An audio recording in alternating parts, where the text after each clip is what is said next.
लोकसभा में चुनाव सुधारों पर चल रही बहस के बीच बहुजन समाज पार्टी की सुप्रीमो मायावती ने पार्टी की ओर से चुनाव आयोग के सामने 3 मांगे रखी हैं और इसमें उन्होंने यूपी में एसआईआर प्रक्रिया की समय सीमा बढ़ाने, आपराधिक छवि के नेताओं में पार्टी के बजाय नेता को जिम्मेदार ठहराया जाए और ईवीएम के बजाय बैलेट पेपर से दोबारा चुनाव कराने की मांग की है। मायावती ने मंगलवार को अपने सोशल मीडिया पोस्ट में लिखा, एसआईआर को लेकर जो पूरे देश में व्यवस्था चल रही है, बीएसपी उसके विरोध में नहीं है, परंतु बीएसपी का ये कहना है कि इस संबंध में मतदाता सूची के नाम भरने का जो भी प्रक्रिया होनी है उसके लिए जो समय सीमा निर्धारित की गई है वो बहुत कम है।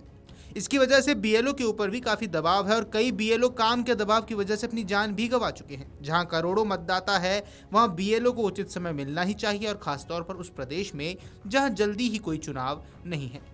मायावती ने आगे लिखा है कि उत्तर प्रदेश में लगभग 15.40 करोड़ से भी ज्यादा मतदाता हैं और अगर वहां एसआईआर का कार्य जल्दबाजी में पूरा करने की कोशिश की जाएगी तो इसका नतीजा ये होगा कि अनेक वैध मतदाता, खासतौर पर जो गरीब हैं और काम करने के सिलसिले में बाहर गए हैं, तो फिर उनका नाम मतदाता सूची से रह जाएगा और वो बाबा साहेब डॉक्टर भीमराव अंबेडकर जी द्वारा ऐसे व्यक्तियों को दिया गया वोट डालने का संवैधानिक अधिकार से वंचित कर देगा, जो कि पूर्ण रूप से अनुचित होगा। अतः ऐसे में एसआईआर की प्रक्रिया को पूरी करने में जल्दबाजी न करते हुए उचित समय दिया जाना चाहिए, अर्थात वर्तमान में दी गई समय सीमा को बढ़ाना चाहिए। आपको बता दें, मायावती ने अपने पोस्ट में आगे लिखा, इसके साथ ही सर्वोच्च न्यायालय के निर्देश अनुसार चुनाव आयोग द्वारा निर्देश जारी किए गए हैं। ऐसे लोग जिनका कोई आपराधिक इतिहास है उन्हें अपने हलफनामों में इसके अपने आपराधिक इतिहास का पूरा ब्यौरा देना होगा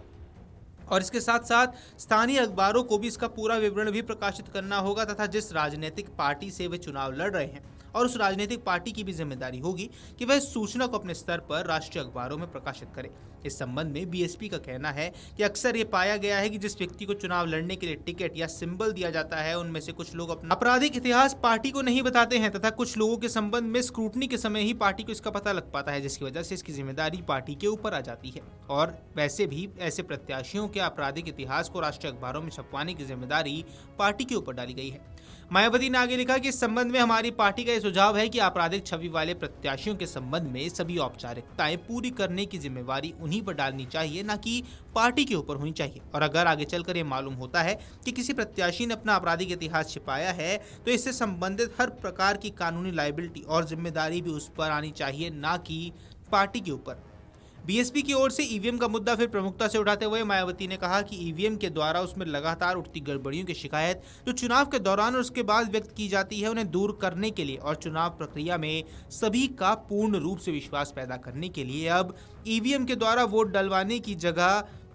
पुनः बैलेट पेपर से ही वोट डलवाने की प्रक्रिया लागू की जाए और अगर किसी वजह से ऐसा नहीं किया जाता है तो कम से कम वीवीपैट के डब्बे में जो वोट डालते समय पर्ची गिरती है उन सभी पर्चियों की गिनती सभी बूथों में ईवीएम वोटों से मिलाए। वहीं पूर्व मुख्यमंत्री ने कहा कि ऐसा न करने का जो कारण निर्वाचन आयोग द्वारा बताया जा रहा है इसमें काफी समय लग जाएगा, क्योंकि उनका तर्क बिल्कुल भी उचित नहीं है, क्योंकि अगर सिर्फ कुछ और घंटे गिनती में लग जाते तो इसमें कोई फर्क नहीं पड़ना चाहिए, जबकि वोट डालने की चुनावी प्रक्रिया महीनों चलती है और ये इसलिए भी जरूरी है कि इससे देश के आम जनता का चुनाव प्रक्रिया में विश्वास बढ़ेगा तथा इस प्रकार के जो अनेक प्रकार के संदेह उत्पन्न होते हैं उन पर भी पूर्ण विराम लगेंगे, जो देश हित में होगा। अगर आप ये वीडियो YouTube पर देख रहे हैं तो हमारे चैनल को सब्सक्राइब कर बेल आइकन दबाएं और Facebook पर देख रहे हैं तो हमारे पेज को लाइक करें।